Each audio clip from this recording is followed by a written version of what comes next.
नमस्कार, मैं हूं संजीव कुमार और आप देख रहे हैं वेब समाचार। पूरे बिहार में पंचायत चुनाव हुए करीब करीब एक साल का वक्त गुजर चुका है। विगत एक वर्षों में जो वर्तमान के मुखिया हैं उनके द्वारा क्या कुछ डेवलपमेंट यानी विकास का काम किया गया है और डेवलपमेंट में विकास में क्या कुछ समस्या उत्पन्न हो रहा है, इन मुद्दों पर बातचीत करेंगे। इसके अलावा सुरक्षा को लेकर, अधिकार को लेकर और संविधान पे भी कुछ चर्चा पर चर्चा करेंगे। तो अभी हम लोग आए हुए हैं लखीसराय जिला में सूरजगढ़ा प्रखंड पड़ता है और पंचायत का नाम है औगिल रामपुर है, पंचायत है। और यहाँ के जो वर्तमान मुखिया हैं मोहम्मद कलीम जी हैं। तो इनसे जानते हैं कि जब आप शपथ लेते हैं, शपथ लेने के बाद प्रथम हस्ताक्षर जो होता है किस कार्य योजना पे हुआ है और इसके अलावा अन्य मुद्दे पे बातचीत करेंगे। पहले तो कलीम जी आपको वेब समाचार में बहुत बहुत स्वागत करते हैं। जी, आपको भी बहुत नमस्कार। अच्छी बताइए कि जब आप मुखिया बनने से क्या करते थे, मुखिया बनने का मन कैसे बनाया आपने? मुखिया से पहले हम इलेक्ट्रिक का दुकान चलाते थे और समाज में किसी को भी किसी प्रकार का अगर कुछ दिक्कत होता था तो उनके साथ हम चले जाते थे, उनको सपोर्ट करते थे। इसलिए हमको मुखिया बनाया इस बार हमारे जनता। तो मुखिया बन जाते हैं, मुखिया बनने के बाद जब प्रथम हस्ताक्षर जो आपका होता है सरकारी योजना पे, किस योजना पे आपने हस्ताक्षर किया? पहला तो हस्ताक्षर किए कि शराबबंदी जो है सरकार का, शराब बंदी हो, उसमें शराब ना पिए, ना हम लोग कभी पीते हैं। और दूसरा है विकास के मामले में हम लोग जब भी विकास करने की ओर जाते हैं तो हम मुस्लिम समाज से आते हैं, समुदाय से, उसमें हमको बहुत बाधा आ रहा है मेरे पंचायत में। जो पूर्व मुखिया के पति हैं उनके द्वारा हमको बहुत दिक्कत पहुंचाया जाता है योजना में। किसी को कोई भी योजना करते हैं तो उसको रोकवाता है, किसी दूसरे से बाधा डलवाता है। और हमारे बीडीओ साहब उन्हीं के समाज से हैं, महतो समाज से हैं, जो पूर्व मुखिया थे। तो वहाँ से बीडीओ साहब के पास एक लड़का रहता है जो कि हमारे पंचायत का ही है, मुखिया का बेटा है। उसके द्वारा क्रश किया जाता है, मुस्लिम है इसलिए क्रश किया जा रहा है, उनका आबादी ज़्यादा है और विकास में बाधा डाला जाता है।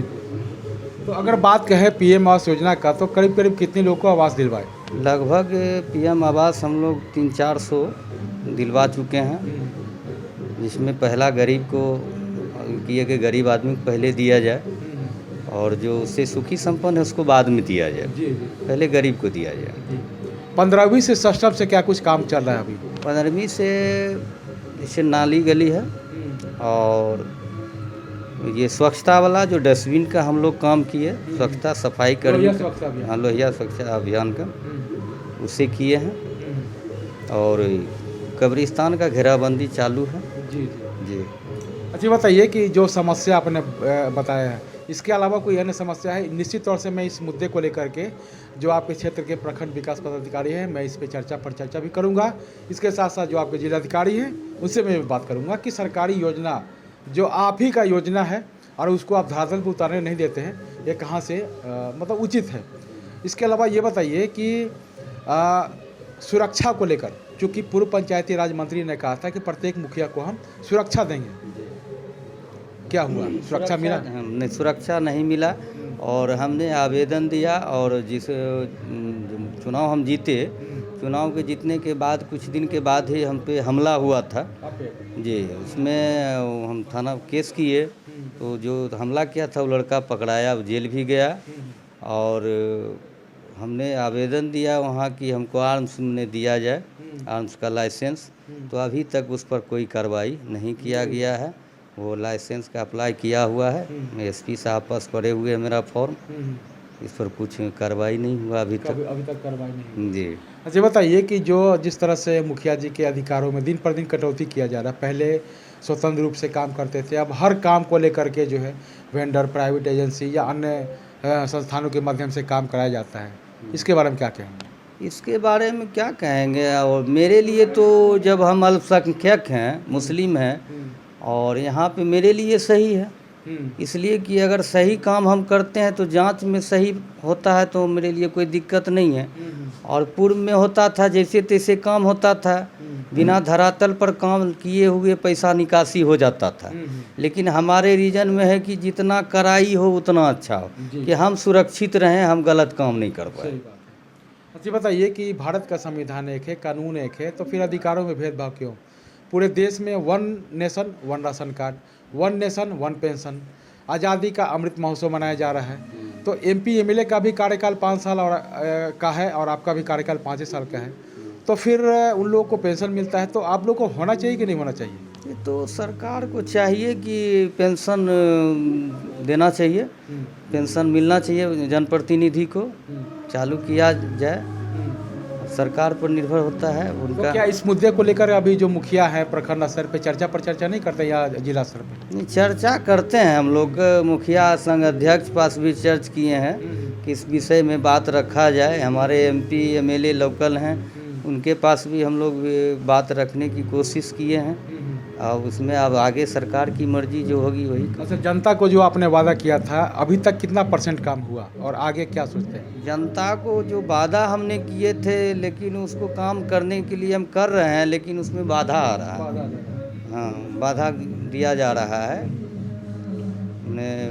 महतो समाज से जो बोले ना कि पहले की वो पूर्व जो मुखिया थे उनके पति महतो हैं, हमारे बीडीओ साहब भी महतो हैं, उन्हीं के ही में आते हैं, और अंदर से हमको करस किया जा रहा है अल्पसंख्यक होने के कारण। इस पर सरकार को ध्यान देना चाहिए थोड़ा सा। निश्चित तौर से सरकार को इस पर ध्यान देना चाहिए, और निश्चित तौर से इस मांग को लेकर के जो आपके प्रखंड विकास पदाधिकारी हैं और आपके जो जिलाधिकारी हैं, निश्चित तौर से मैं उससे भी चर्चा पर चर्चा करूंगा कि जब सरकारी योजनाओं में बाधा पहुंचाने का कार्य किया जा रहा है तो ये कहीं से उचित नहीं है। और जब पूर्व पंचायती राज मंत्री ने कहा था कि लाइसेंस दिया जाएगा, अब तक लाइसेंस क्यों नहीं मिला? इनके ऊपर हमला भी हो चुका है, FIR भी दर्ज किया गया, हालांकि उसमें प्रशासन एक्टिव थी, उसका गिरफ्तार हुआ, लेकिन फिर भी जब जनता ने इनको 5 वर्षों के लिए मौका दिया है और सरकारी योजनाओं को धरातल पे उतारना है तो इनको धरातल पे उतारने दिया जाना चाहिए। लेकिन कुछ जो पूर्व के जो हैं जनप्रतिनिधि हैं उनके द्वारा भी डिस्टर्बेंस किया जा रहा है, और प्रशासनिक जो खींचतान कहते हैं उसके वजह से, तो निश्चित तौर से मैं संज्ञान लेते हुए मैं आगे भी मैं कहूँगा कि हमला किए थे, जो हमला किए थे वो जेल गया था। आज जो है स्ट्रीट लाइट लग रहा है, मुख्यमंत्री सोलर स्ट्रीट लाइट, तो उसमें उसी का भाई आज जो है हमने स्ट्रीट लाइट लगाने वाले को धमकी दिया है, रंगदारी मांगा है। उसका नाम है रणधीर पासवान, वार्ड सदस्य है, प्रेजेंट अभी वार्ड सदस्य भी है, और उसी का भाई हम पे हमला किया था, जान से मारने का हमला किया था उस समय, जो कि जेल भी जा चुका है। और आज की डेट में आज ऐसा कांड किया है, उसका भाई वार्ड सदस्य रहते हुए वो जो है रंगदारी मांगा है और धमकी दिया है कि तुम लाइट लगाएगा चारों वार्ड में तो तुम्हारा पैर हाथ सब तोड़ देंगे। ये आज का कांड है। आज हम थाना में आवेदन दिए हैं जाके FIR करने के लिए, और थाना प्रभारी अब उसमें क्या करते हैं वही देखना है। बिल्कुल निश्चित तौर से इस पर संज्ञान लेने की ज़रूरत है और प्रशासन को इसमें एक्टिव होना चाहिए, क्योंकि मुखिया जी अपना व्यक्तिगत तो काम करवा नहीं रहे हैं, ये तो समाज का काम है, और समाज को हर स्तर से स्मार्ट बनाने का कार्य जो है मुखिया का दायित्व बनता है। तो निश्चित तौर से किसी काम में बाधा उत्पन्न नहीं होना चाहिए। तो अब चलते हैं दूसरे खबरों की तरफ। आपने वेब समाचार में समय दिया, इसके लिए बहुत बहुत धन्यवाद। नमस्कार।